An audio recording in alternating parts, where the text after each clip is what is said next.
Welcome to Nerd of the Rings, folks. We've got a really cool statue today. A big statue, one of the biggest statues that I've done here on the channel. We've got Radagast in Rhosgobel, and I'm really excited. It looks like there's a lot of cool details in the environment here. So without further ado, let's get this puppy open. It's always fun when I can hardly see over the box because the box is so big. I have to stand on my tippy toes to even see my screen right now.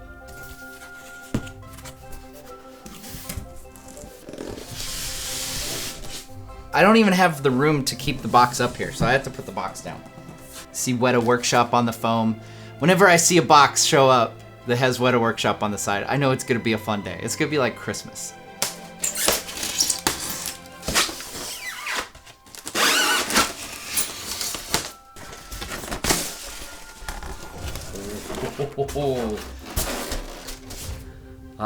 It has a new statue smell.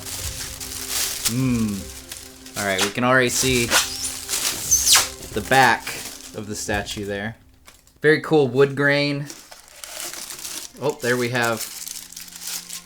There's his staff, which if you recall in the films, his staff is given to Gandalf, and then like it's the tines are longer on it, so the implication there being over the years, because there's 60 years between The Hobbit and Lord of the Rings, that gradually those tines would break or wear off for Gandalf. But yeah, this is basically Gandalf's staff that he has originally in Fellowship of the Ring, that he ends up losing at Isengard.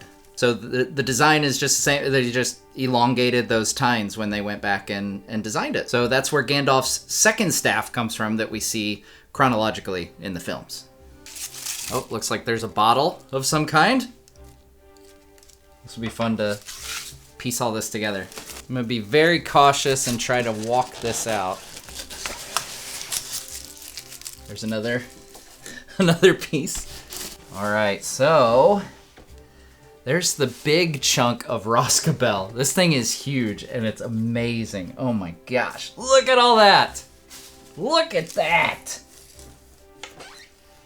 Oh my gosh, there's so much detail. You've got all these scrolls, bottles, plants, little potions maybe, bags. You'll see in the styrofoam here, they do have a lot of little compartments that have little pieces that go on here. And I like that they have the little red arrows, so make sure you don't miss any of these. That's a good reminder.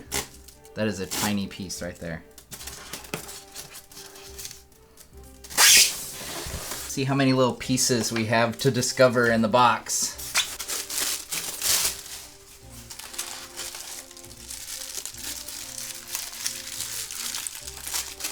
Oh, look at that. We got a rabbit. A Rhosgobel rabbit. Here we've got a big lantern. Curious to see where that goes. And there we have the front door to Rhosgobel. Gandalf has not been by. He has not scratched his initial on this door. So, and there we have Radagast. So, without further ado, let's just go ahead and put Radagast on here. Looks like he goes right here.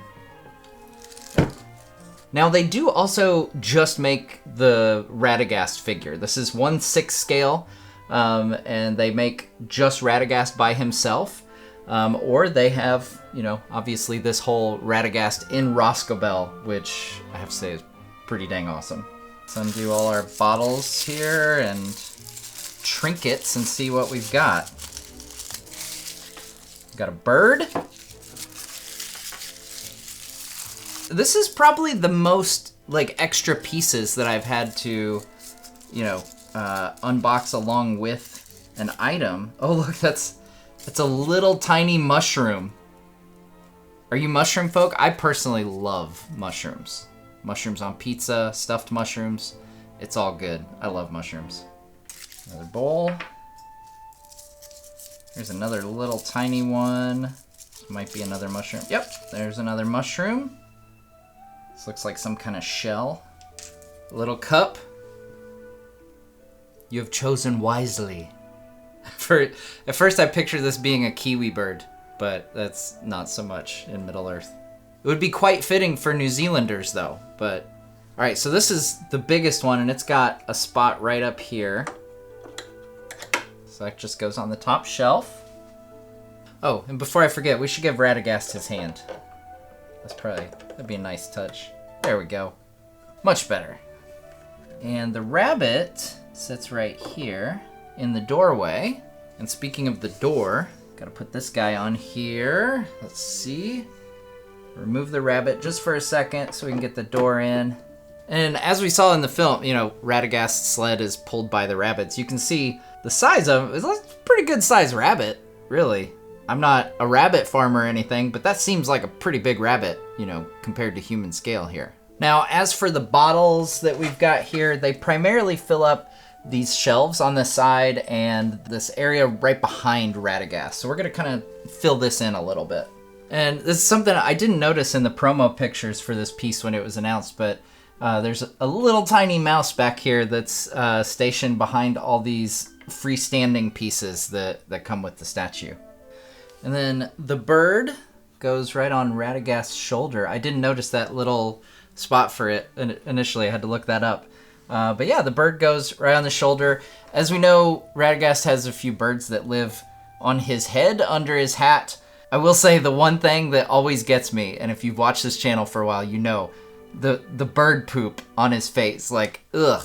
Ugh. I'm gonna put the mushrooms right here for the mouse. I feel like the mouse is looking to have a snack of mushrooms, and so I'm gonna put the mushroom tray right by the mouse.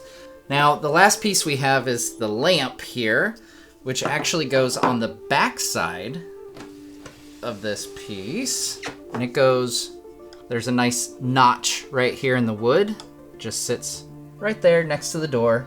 And that's one of the things I love about pieces like this is it looks awesome from every angle, like both sides. Obviously, we have the reverse side that has Radagast and all the little trinkets and stuff, but even from this side, like, it looks really cool. I do like the idea of Rhosgobel. I always pictured it as kind of a haphazard kind of dwelling.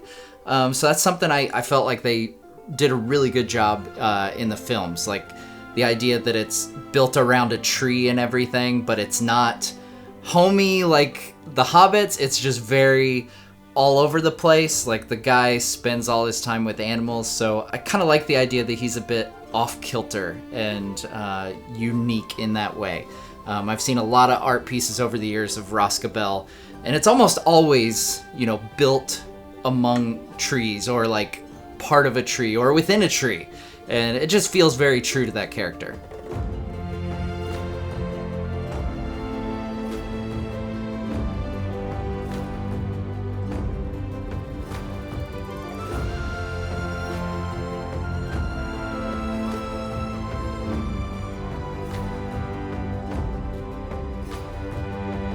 Now, some fun behind-the-scenes trivia about this piece. I was told by the folks at Wētā that they have a total of 1,187 man-hours into making this particular piece. Just the design and sculpting and all that stuff. That's a lot of time spent modeling everything big and small in this environment and with the character of Radagast.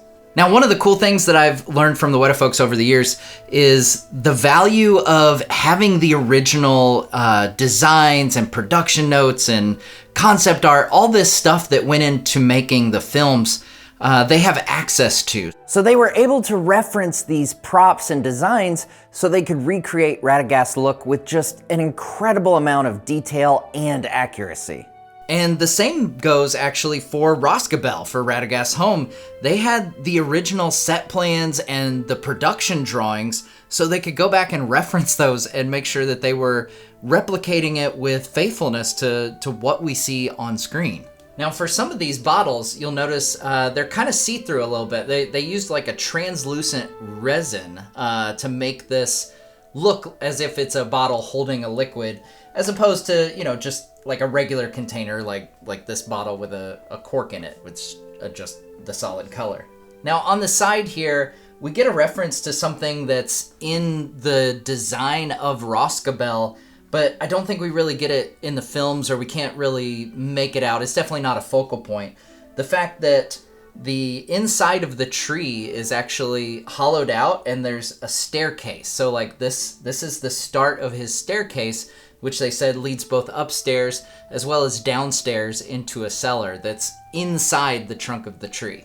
Now, obviously, Radagast, we know he's got a bit of a cluttered mind. He's also got a bit of a cluttered house to go with that. So the stairs here, he's kind of got piled with stuff, with junk. Bits and bobs, some seashells. So maybe, I guess, Radagast, we know he traveled to Eriador during the course of Lord of the Rings. He was obviously living in Mirkwood, but either he or someone he knew made it to the sea at some point. So he's got a couple seashells represented in his house. It also looks like, I think this is a chess piece on the top shelf, which is interesting. It looks like maybe a tobacco pouch. It kind of looks like the pouches that we see Merry and Pippin have in Lord of the Rings. There looks to be some kind of tablets with some kind of writing on them up on the top shelf as well. And I'm just super curious what Radagast feels is worthy of having on a scroll on his shelf. He has a handful of them, but it's not like the library at Gondor or anything. Like what's important to Radagast? Is it like translations for, the Beorn language or something? Like, I want to know. Let me know in the comments what's important enough for Radagast to have on these scrolls on his shelf. So obviously the rabbit's hard to miss. We saw the bird, we saw the little mouse. I almost missed this, but there's also a lizard. I'm told this is a salamander. There's a little lizard in the corner that, as you can see, it wouldn't be terribly hard for animals to get into Radagast's house. This is not exactly the most secure door. I mean, there's a giant tree root going through the bottom of it. So yeah, security doesn't seem to be high on Radagast's priority list. Now, another thing that I've noticed that I really appreciate about this piece as I'm handling it, like I said, this is one of the biggest Wētā pieces that I've ever unboxed, and it feels solid, which I think is really important for a piece like this. I've had other pieces where you can tell it's a lighter weight material and it feels more fragile. Like I would, on some other pieces that I've had, if this tree was like this, I would feel a little hesitant to, kind of grab it to twist because it feels hollow and a little more fragile. Whereas this feels really solid. Like this is a nice piece, and it doesn't feel delicate by any means. Now, I'm not going to let my 9-year-old carry it around, but it's good to know that I can feel safe carrying it around myself. I don't feel like I'd be worried about, the piece being too fragile for handling. Now, of course, we know on the bottom it says the names of the artists who work on it. I love that they have that on there. It's a great shout out to the people who put in such amazing work on these pieces. Radagast, that was sculpted by Daniel Holland. And then Rhosgobel was hand sculpted by Sean Bolton. And then our friend Leonard Ellis over at Wētā, he did some additional elements to this as well. A really fun behind the scenes bit. They were actually working on this last year when I was in New Zealand, and we actually got some footage of them working on it back when it was just being sculpted and everything. Obviously, we couldn't show that in any of our Lord of the Rings tour stuff because it wasn't ready. At that time, it wasn't announced, so we've had to kind of sit on that for a while, but it was just really cool to see them in their element working on sculpting this environment in particular. I remember seeing them work on all these little details that were going to go into Rhosgobel, and I knew as soon as I saw it from across the room, I saw, the tree and like the crooked door. I was like, okay, that's going to be Radagast. That's Radagast's house. So it was really cool to be able to see that behind the scenes. I can't say enough about the amazing artistry. I mean, it's such a huge, cool benefit that the same people who worked on making this stuff for the films make collectibles all these years later too. Like, we're getting Lord of the Rings stuff. It's almost 25 years ago. Hobbit stuff is obviously a bit more recent. But the fact that all these years later, they're still working in Middle Earth each and every day, that just warms my heart a bit. I gotta be honest. Like, it's just cool that these immensely talented people are working in Middle Earth each and every day. So cool. So a fun fact about my fandom and the character of Radagast, I've said before, like the Argonath and seeing that in the films was what hooked me into the world initially and like got me interested in the films in particular. Radagast was one of those things that was really a moment for me reading the books. So after the Two Towers, I get the books, I start reading through them, and of course you've got like Tom Bombadil, who's not in the films. That was really interesting. He's really quirky. But it was Gandalf meeting Radagast on the road that just blew my mind, because to my knowledge at that point, there was only Gandalf and Saruman, and they're the only two wizards running around. But then you work in Radagast, who's just kind of just a passing character, and it just opened my mind to how expansive the world is. Obviously, later I'd find out there's actually 5 wizards, which would blow my mind even more. But I always had a soft spot for Radagast because I always wondered what his life was like and what his deal was. You know, he prefers the company of animals, and that, you know, probably makes him an interesting person, which we definitely see in the film version. He's a quirky guy. But fun fact, my original username on the old Torn forums back in the day was some variety of Radagast the Brown. I can't remember exactly if there were numbers in there or what, but it was Radagast the Brown because I was just super intrigued by this character and the fact that he's semi a blank canvas. We know a few things about him. He's a master of shapes and changes of hue, and just little bitty breadcrumbs. But he's other than that, he's kind of a blank canvas, and you can really go down a rabbit hole, a Rhosgobel rabbit hole, of what his life was like and what did he end up doing at the end of War of the Ring. Did he remain true to his mission, or like the earlier writings, was Gandalf the only one who remained true to his mission? It's just a fun character to hypothesize about, and to have him kind of immortalized in this way and part of the Nerd Cave here feels appropriate for that being just a really fun part of my journey through Tolkien. Now, for those interested in the nitty-gritty, all the details of this piece, it's primarily made with polystone, but it also has some polyurethane elements, so that's a secondary material. As far as the footprint that you'll need for this piece to sit on a shelf or a table or anything, it is 16.1 inches tall, which is 41 centimeters, 23.2 inches wide, or 59 centimeters, and 16.5 inches deep, or 42 centimeters.